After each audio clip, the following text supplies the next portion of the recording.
Pois é, o seu repórter Ângulo está de volta.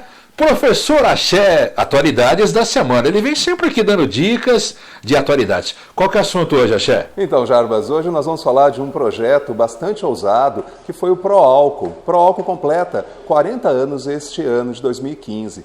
Há 40 anos atrás, em 1975, o Brasil dava um passo bastante interessante no desenvolvimento de uma fonte energética alternativa ao petróleo. Vale a pena lembrar que em 1973 houve um aumento substancial do preço do barril de petróleo, chamado primeiro choque, e em função desse aumento significativo, vários países buscaram não só petróleo no seu território, como fontes energéticas alternativas. O Brasil passou a ser um dos países pioneiros no tocante ao desenvolvimento de uma fonte energética em caráter nacional. Aliás, esse é um fator que ainda continua a existir. O Brasil é o único país do mundo a fazer uso de uma fonte energética renovável em caráter nacional.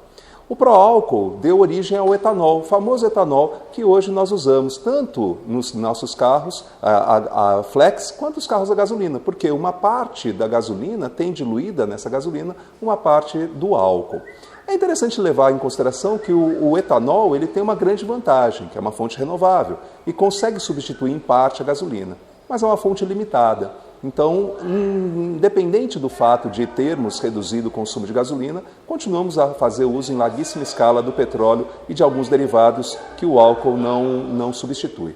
Somando-se a isso, existe também no ano de 2015 uma tendência que vai ter crescimento nos próximos anos, que é o uso de carros híbridos com energia elétrica.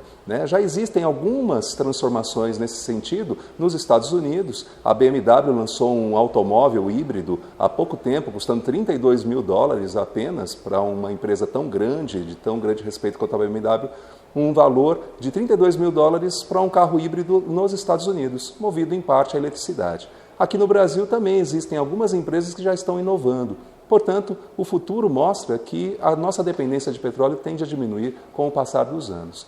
Isso é uma coisa interessante, já que o aquecimento global está aí e a tendência é da gente tentar cada vez menos depender de fontes não renováveis. Muito bem, professor Axé. Enquanto marcado semana que vem? Fechado. Pois é, o seu repórter Ângulo está de volta logo com novidades para vocês. Combinado?